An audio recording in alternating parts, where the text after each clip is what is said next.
Hi, my name is Jason Paul Perkins, and this is going to be my unboxing video of the Huion Kamvas Plus 22. I'm using this as an item to replace my iPad as my primary digital inking tool. I love my iPad. It is outstanding for a lot of things. Unfortunately, I want to work in a larger size format so that I can see full comic book pages at their standard 11 by 17. I am moving to this with Mac Mini, and primarily went with this one due to size and budget. It was a matter of getting both of those two. I wanted something that was around the 22-inch format, so I could have a full page open and the palettes that I use. Working in Clip Studio Pro, or Clip Studio Paint, apologies.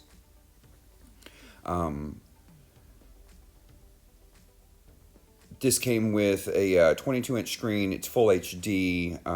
It is a laminated glass screen, which is also important to me. I'm moving from a Wacom 13 HD, and unfortunately, I did not care much for the parallax on that.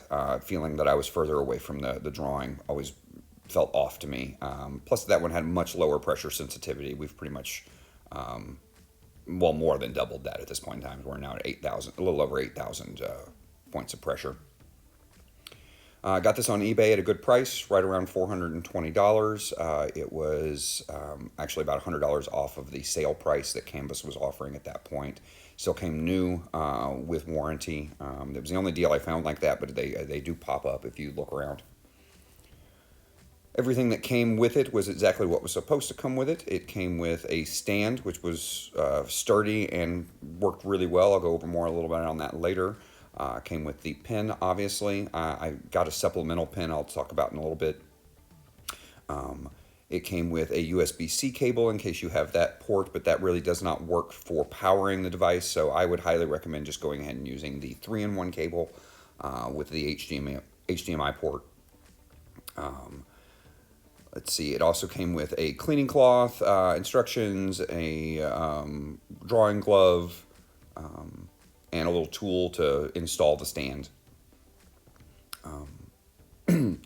Overall, everything was packaged well. There was no concern that anything would be damaged at all when I opened the box. It was just tight and firm, worked in there exactly the way it was supposed to be.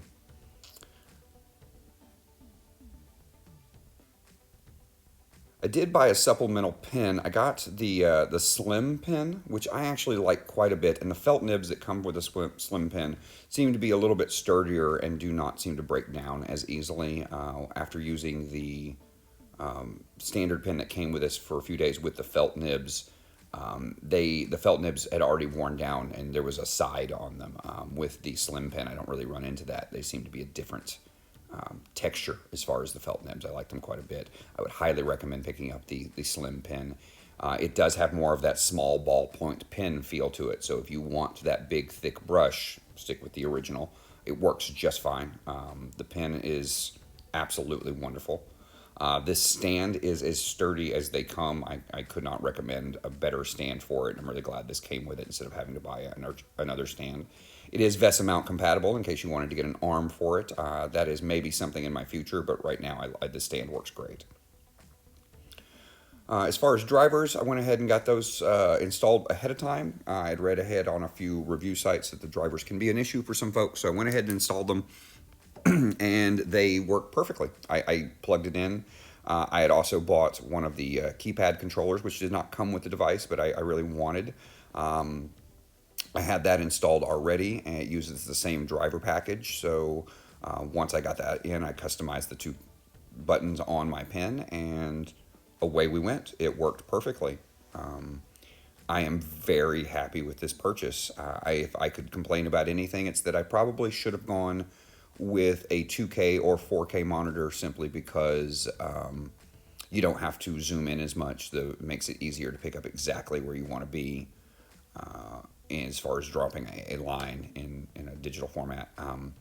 But, the way I looked at it is I was already working in HD, and this was still a vast improvement over what I had been working on, and I have a pretty limited budget.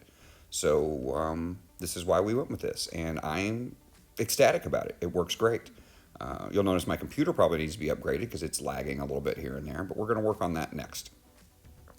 As far as pressure sensitivity, parallax, the lamination is perfect on the screen, and I honestly I find, other than just some basic software differences and brush engine differences between these two softwares that I'm using, there is no issue whatsoever with drawing on the screen.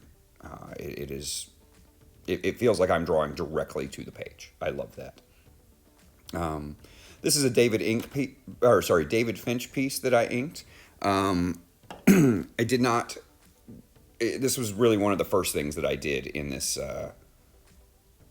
I'm not super happy with it, so I'm not going to present the whole page because I was learning. I'm not as familiar with Clip Studio Paint as I would like to be. Even on using, I didn't care for using my old Wacom, and so I didn't use it as much. But this is definitely going to be an improvement. There's going to be some more videos coming about how I use this. I did a few pages. I am doing this with the Jimmy Reyes Art digital inking bundle. I love it. The Crow Quill is amazing. The Kolinsky brush is also amazing. I use that one for the next piece that is coming up. And the Crow Quill is outstanding.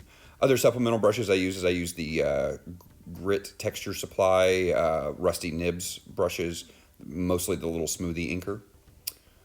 This was done with the Kolinsky brush from the Jimmy Reyes Art, and this next piece is me actually inking one of his practice pages from in that, which is great textures. This is a Jim Lee piece, probably the first piece I did on the tablet.